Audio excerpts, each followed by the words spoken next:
When we moved into this house, basically all the wider closets had sliding bypass doors on them. And while they make for a really sleek and minimally intrusive experience to open them, more or less, they don't take up much space in the hallway. They don't really allow you to access things very well because you can only open one half of the closet at a time. Like this. To open our towel closet here, we get one side or the other. Then we have to slide everything over to get to the other side. The problem is it's very hard to get to this stuff in the middle. And then also, it just makes it hard if you have larger things. In my daughter's room, we have a really rather large closet, but it's hard to use as well because of sliding bypass doors. When we first moved in, I took them off. I lost the hardware. Clearly, the same problem with this. And it rubs on each other. It catches really easily, and then it drops a lot of dust. It's just really not that great of a system for your everyday life. The solution to this problem is actually really simple. What I'm going to do is I'm going to back down the door here, and I'm going to convert it from the sliding bypass into French doors. And while it is going to take up a little bit of space in the actual room, it's going to solve the problem of being able to access everything and being able to open these drawers and just fully use the closet. So yeah, we're not going to be able to use a little bit of space in front of here or put things there, but I don't think it's a problem. I've already done that for the master bedroom and it's been amazing. We love it, and so I'm actually going to do it to my daughter's room here, and that way we can just use the whole closet. I think it's going to be a much better solution. All that we really need to do to make this happen is we have a channel that's about a 1/2 inch deep on either side of the door frame here, and it's recessed in, so that way the doors, when they close, they're closed fully and you don't see any reveal or gap or anything. That actually is the case up top too, because it's got a ride in a track or a channel. So we're going to take down the channel, and then we're going to use some simple 1x or 2x lumber here from the big box to fill this out, to build it out a little bit, give us some room for our hinges, and also build it out up top and add in a strip here for the doors to close against. And then of course we're going to add on our hinges and our closing hardware. The last thing you want to take into consideration is that my door here is a solid wood door. It's not a hollow core. If you have a hollow core door, you might not be able to do this. Alright, so let's get to it.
So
I got a bigger gap at the top than the bottom, and I know that's because of my door frame here, so I'm gonna shim it and we'll make it work. The last thing I have to do is put a stop up here and install the plates for the hardware for the socket, spring socket, whatever they are, hardware up here.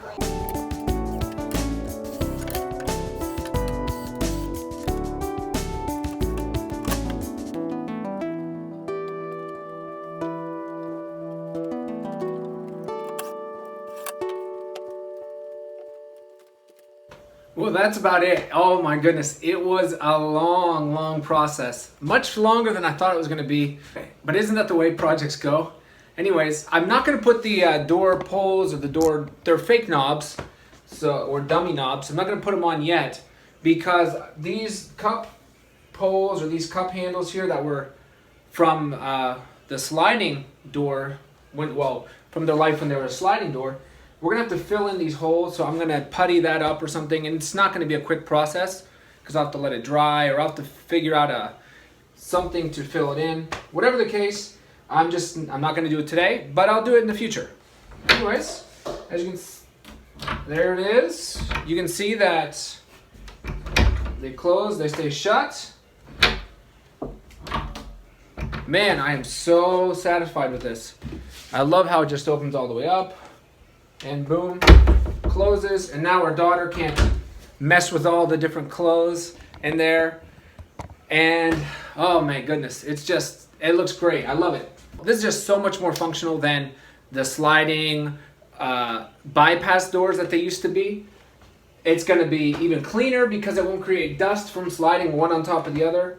It's just going to be great. I'm excited. I just want to thank you for joining me on this project. I really hope it was enjoyable and useful to you. If you have any questions about my process, about what I did along the way, or if something wasn't clear, just let me know. Thanks so much, and I'll see you for the next one.